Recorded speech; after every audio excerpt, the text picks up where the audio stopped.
Il existe une ancienne inscription dans un temple chinois qui dit « La vie ne punit pas, elle ne fait que renvoyer le mouvement ». Cette phrase, perdue entre la mousse et les siècles, renferme une vérité qui défie notre manière moderne de comprendre le karma.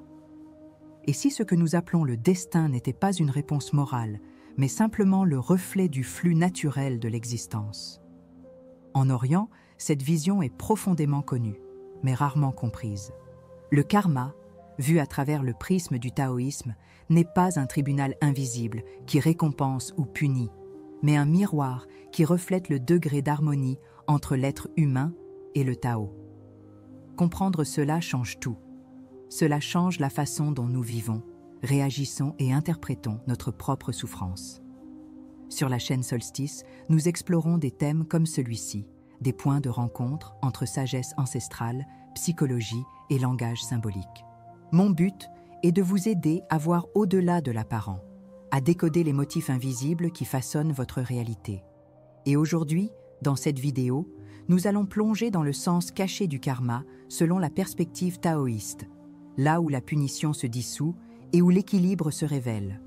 Nous vivons dans une culture habituée à concevoir le karma comme un système moral, un règlement de compte entre le bien et le mal. Mais dans la philosophie taoïste, cette idée est erronée. Il n'existe pas de juge cosmique, seulement le Tao lui-même en mouvement, répondant à chaque action avec la précision d'un écho. La souffrance n'est pas une punition, c'est une correction. Le plaisir n'est pas une récompense, c'est une résonance. Cette compréhension libère l'individu de la culpabilité et l'invite à la conscience. Car, au fond, rien n'est châtiment et rien n'est mérite, tout est flux. Et ce flux est ce qui maintient l'univers entier en harmonie. Pour illustrer cela, pensez à l'eau. Lorsqu'elle rencontre une pierre, elle ne lutte pas, elle la contourne simplement. Voilà l'essence du Tao. Et c'est aussi la clé pour comprendre le karma sous une nouvelle lumière. Toute résistance crée de la tension, et toute tension cherche à se relâcher. Ainsi, les circonstances de la vie ne viennent pas punir, mais équilibrer.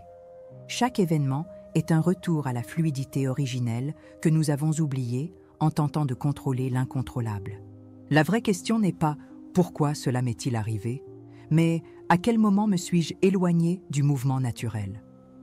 C'est là que le karma cesse d'être un concept mystique pour devenir un outil pratique de conscience. Ce contenu s'adresse à ceux qui ont l'impression de répéter les mêmes cycles, même en faisant tout comme il faut. À ceux qui cherchent à comprendre pourquoi les mêmes situations reviennent sous d'autres visages. À ceux qui ont déjà compris que changer les circonstances extérieures ne résout pas le conflit intérieur. Le karma ne concerne pas ce qui vous arrive, mais la manière dont vous vous déplacez à l'intérieur de ce qui arrive. C'est un changement d'axe, de la peur de la conséquence vers la clarté de la cause. Et cette clarté est libératrice. Comprendre le karma comme une expression du Tao, c'est comprendre que la vie ne se trompe jamais, que même le chaos est une forme d'équilibre, et que tout inconfort est une invitation au retour.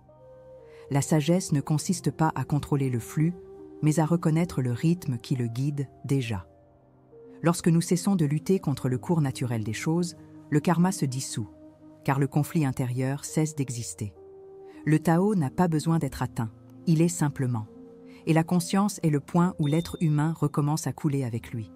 Si ce thème résonne en vous, laissez-vous aller plus loin. Abonnez-vous à Solstice, activez la cloche et partagez ce contenu avec ceux qui cherchent la clarté plutôt que de simples réponses.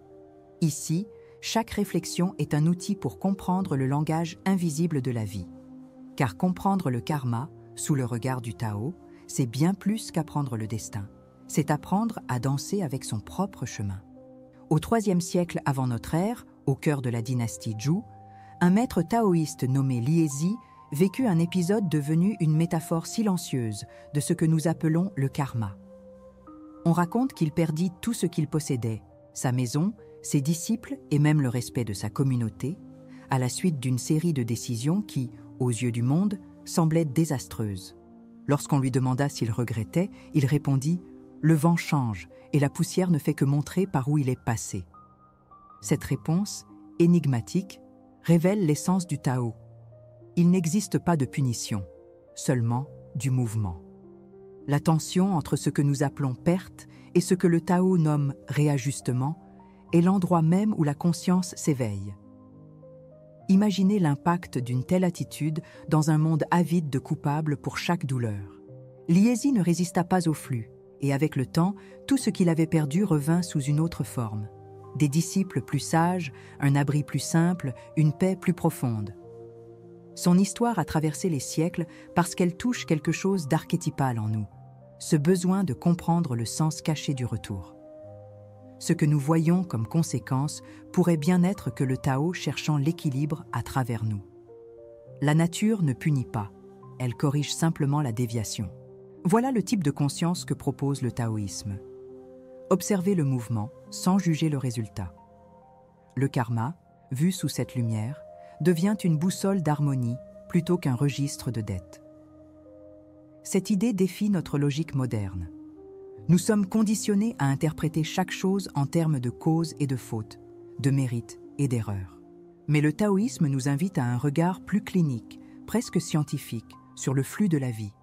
Chaque action génère un champ de résonance, et ce champ réorganise le monde alentour. Quand il y a désaccord entre l'intention et l'essence, le résultat est la friction, non la punition. Ainsi, le karma n'est pas un concept moral, mais un mécanisme naturel d'autorégulation. C'est là que réside la tension symbolique, entre l'esprit qui veut contrôler et le Tao qui se contente de couler. L'ambiguïté naît de ce contraste, du face-à-face entre le désir humain et l'ordre invisible de l'univers. Liezi devint le symbole de cette acceptation consciente. Son histoire montre que le véritable apprentissage ne consiste pas à prévoir les conséquences, mais à reconnaître le moment où l'action perd contact avec le flux. Lorsqu'il cessa de résister, tout retrouva son harmonie, sans effort. C'est le point de bascule, le sommet du récit et l'éveil de la compréhension. Le karma, vu ainsi, est la pédagogie même de la nature. Il enseigne sans punir, équilibre sans contraindre. Le Tao ne châtie pas la rivière qui déborde, il la redirige simplement. Le retour est inévitable, mais il peut être doux si le mouvement devient conscient.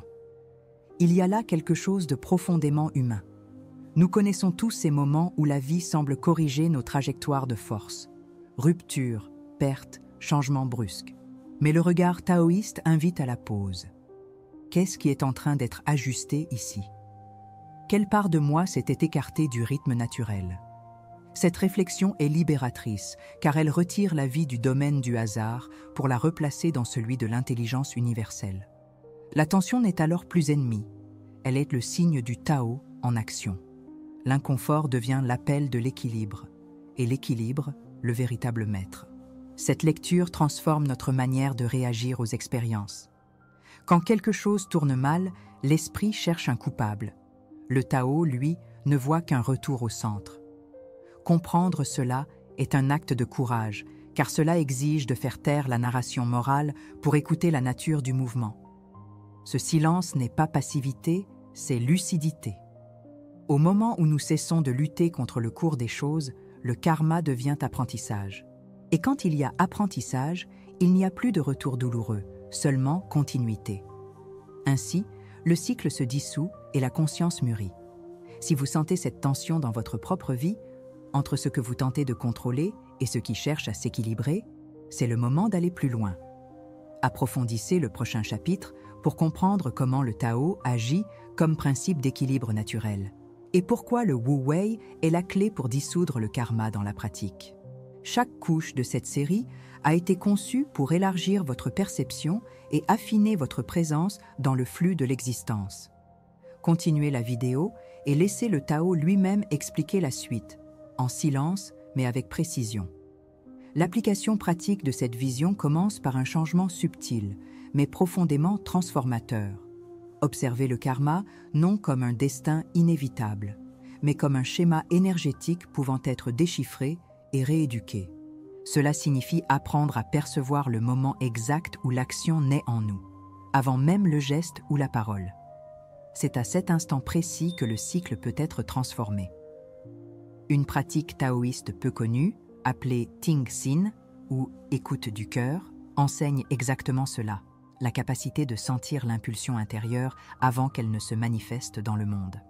Des études modernes sur la neuroplasticité montrent qu'observer l'impulsion sans réagir redessine littéralement les connexions neuronales liées aux réponses automatiques. Le cerveau cesse de reproduire le schéma et crée l'espace nécessaire à un nouveau choix. Le « écoute du cœur » consiste à s'arrêter quelques secondes et à porter une attention pleine à la sensation physique qui précède une action émotionnelle. La chaleur dans la poitrine, la contraction de l'estomac, la tension dans les épaules.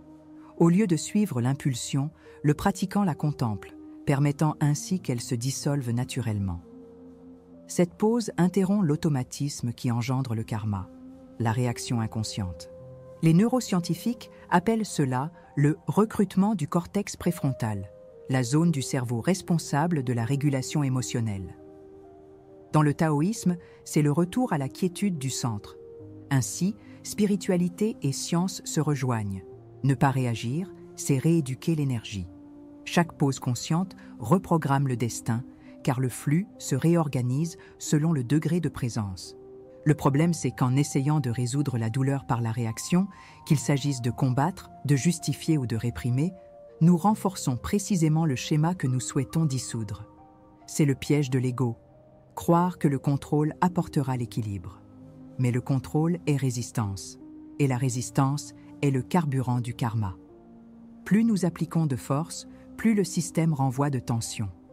C'est le cycle de friction qui engendre la souffrance récurrente. Les thérapies, les pratiques spirituelles ou les croyances fondées sur la victoire sur le négatif ne font que déplacer le symptôme sans guérir la cause. Le taoïsme propose un autre chemin, celui de la neutralisation par la conscience, où le centre d'attention passe du résultat à l'état de présence. Les approches alternatives, bien qu'animées de bonnes intentions, amplifient souvent le déséquilibre. L'effort excessif pour vibrer haut, éliminer le négatif ou manifester la positivité crée une division intérieure encore plus profonde, car il nie la moitié du cycle naturel. Le yin est aussi essentiel que le yang, la quiétude est aussi sage que le mouvement. Ignorer cela, c'est perpétuer la friction. Ainsi, l'individu entre en guerre contre sa propre nature et le karma s'accumule comme l'écho de cette dissonance. Le taoïsme enseigne que la véritable purification ne vient pas de l'élimination, mais de la compréhension du rythme de toute chose. Et cette compréhension ne naît que dans l'observation paisible, non dans la tentative de forcer l'équilibre. En pratiquant le Tingxin chaque jour, 3 pauses conscientes au fil de la journée, le système nerveux commence à enregistrer la sécurité plutôt que la menace. Ce sentiment de stabilité réduit le cortisol, améliore la concentration et crée un espace mental propice à des décisions plus alignées sur le flux naturel. Le karma, qui se manifestait autrefois sous forme de répétitions conflictuelles, commence à se dissoudre en clarté. Ce qui était souffrance devient sagesse organique. Il n'y a rien de mystique dans ce processus. C'est la neurophysiologie appliquée à la conscience. Lorsque l'esprit ralentit, le Tao peut agir. Et lorsque le Tao agit, tout se réorganise sans effort. S'il existe un point de départ concret, c'est celui-ci. Commencez par observer l'impulsion avant l'action et laissez le cœur écouter avant que l'esprit ne décide. C'est le commencement de la dissolution du karma selon le Tao. Et pour ancrer cet engagement, écrivez dans les commentaires « Je choisis de couler avec le Tao et de ne pas lutter contre le retour ». Cette phrase n'est pas symbolique, c'est un rappel de présence. Que ce soit là votre premier geste conscient sur le chemin de l'autorégulation naturelle.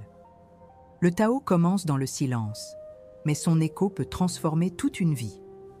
La pratique du Tingxin, ou écoute du cœur, est un outil d'intégration entre la conscience et la nature.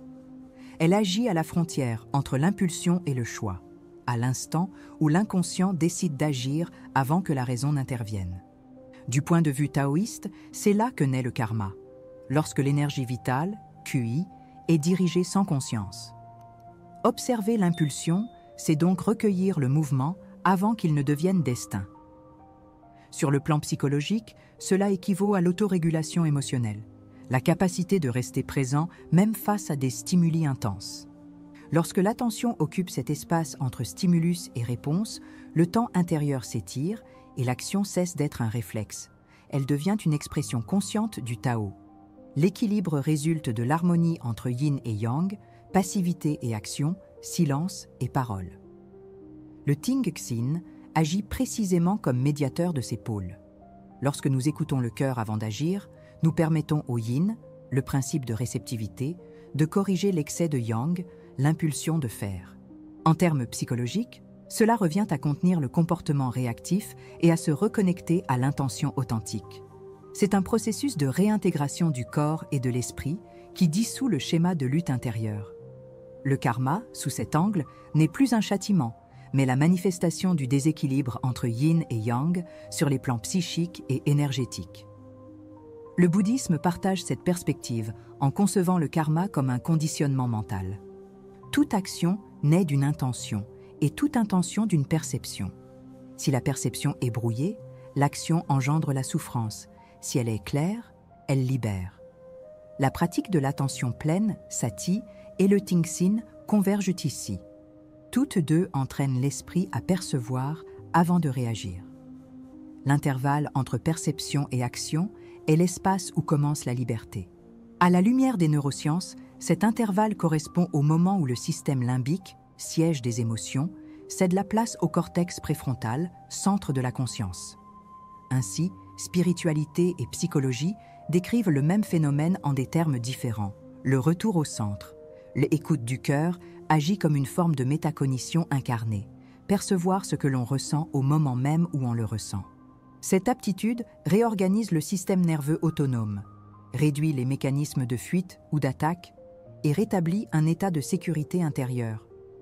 Dans le taoïsme, ce retour au calme est le Wu Wei, l'action sans effort. Lorsque l'action émane de cet état, elle ne crée pas de karma, car elle ne naît pas de la résistance. C'est l'énergie de la vie qui agit à travers nous, sans friction. Le résultat est une intelligence fluide. L'individu répond aux circonstances sans perdre l'harmonie. Tel est le but ultime de la pratique, faire du corps et de l'esprit les instruments du Tao. Le Tingxin est aussi une forme de réconciliation avec l'inconscient. Écouter le cœur, c'est entendre ce qui a été refoulé. Émotions, souvenirs et impulsions qui, non reconnus, se répètent sous forme de destin. En psychologie analytique, Jung appelait cela l'ombre, l'ensemble des contenus niés qui reviennent à la conscience par les symptômes et les répétitions. Le karma, en ce sens, est le retour de l'ombre, collective ou personnelle, réclamant intégration. Le taoïsme et la psychologie s'accordent à dire que ce qui est nié ne disparaît pas. Il change simplement de forme jusqu'à être accueilli. Le Tingxin offre l'espace où cet accueil peut se produire, sans jugement. Cette pratique dissout l'illusion de la séparation. Quand l'individu écoute avant d'agir, il devient canal du Tao plutôt qu'un agent isolé tentant de contrôler le flux. La sensation du « moi » se dissout dans la perception du tout en mouvement. Dans le bouddhisme, cet état est appelé shunyata, la vacuité pleine, où il n'y a plus de résistance entre l'être et l'événement. Ce que le Tao nomme harmonie, le bouddhisme appelle cessation de la souffrance. Les deux pointent vers le même principe. La libération ne vient pas d'éviter le karma, mais de cesser l'impulsion qui le génère. Lorsque le moi se tait, le Tao agit et tout revient à l'équilibre. En dernière analyse, comprendre et pratiquer le Tingxin, c'est reconnaître que la conscience est le point de transformation du destin. Le karma ne se dissout pas par l'effort, mais par l'écoute. Et cette écoute n'est pas passive, c'est la plus haute forme d'action, car elle rend le commandement au flux naturel de la vie. Le corps devient boussole, le cœur devient radar, et l'esprit devient miroir. Dans cet état, l'être humain cesse d'être emporté par les événements. Il danse avec eux. La psychologie appelle cela cohérence, le taoïsme unité. Deux noms pour le même état, la paix qui naît lorsque l'homme recommence à écouter ce que l'univers a toujours murmuré. Le chemin est en soi. Au fond, ce que nous appelons karma n'est peut-être rien d'autre que la manière dont le Tao nous apprend à nous souvenir. Chaque cycle qui se répète n'est pas une punition, mais une invitation à la conscience que nous avons oubliée en chemin. Lorsque nous cessons de lutter contre le flux, nous découvrons que la vie n'a jamais été contre nous. C'est nous qui nagions à contre-courant. La compréhension ne vient pas comme une révélation soudaine, mais comme l'eau qui épouse la forme du récipient. C'est dans ce silence que l'apprentissage se révèle. L'équilibre n'est pas une récompense, c'est l'état naturel qui surgit lorsque la résistance se dissout. Et le retour cesse alors d'être douleur pour devenir reconnaissance. La question demeure. Qu'est-ce qui, en vous, lutte encore contre le cours du fleuve? Voilà la clé du Tao. Ne pas chercher des réponses, mais apprendre à écouter la question jusqu'à ce qu'elle se dissolve d'elle-même. Lorsque le cœur écoute en silence, le karma se transforme en sagesse. L'harmonie n'est pas quelque chose à conquérir, mais à se rappeler. Le Tao n'exige pas la foi, seulement la présence. Et quand la présence est totale, tout s'aligne. En cet instant, la dualité s'efface et le monde intérieur et extérieur deviennent un seul et même mouvement. C'est le retour sans retour, le flux naturel retrouvant son propre centre. À ce stade, il n'y a plus rien à conclure. La sagesse taoïste ne se termine pas, elle change simplement de forme. Comme le fleuve ne se termine pas, il se mêle à la mer. Ce qui a commencé comme une quête devient un retour. Et ce retour n'est pas vers le point de départ, mais vers une conscience plus vaste, où tout prend sens sans devoir être expliqué. C'est la non-conclusion, l'état où la compréhension remplace le besoin de certitude. Le silence cesse d'être absence et devient plénitude. L'apprentissage ne s'achève pas, il continue de respirer en celui qui comprend. Peut-être est-ce là le véritable but de cette traversée, apprendre à voir l'invisible dans le quotidien, le sens dans la pause, le Tao dans les interlignes de la vie. Que chaque pensée résistante se transforme en écoute, que chaque émotion lourde devienne compréhension. La pratique ne s'arrête pas à la vidéo, car la vidéo n'est que le reflet du flux. Le véritable chemin commence maintenant, dans la manière dont vous respirez, observez et agissez.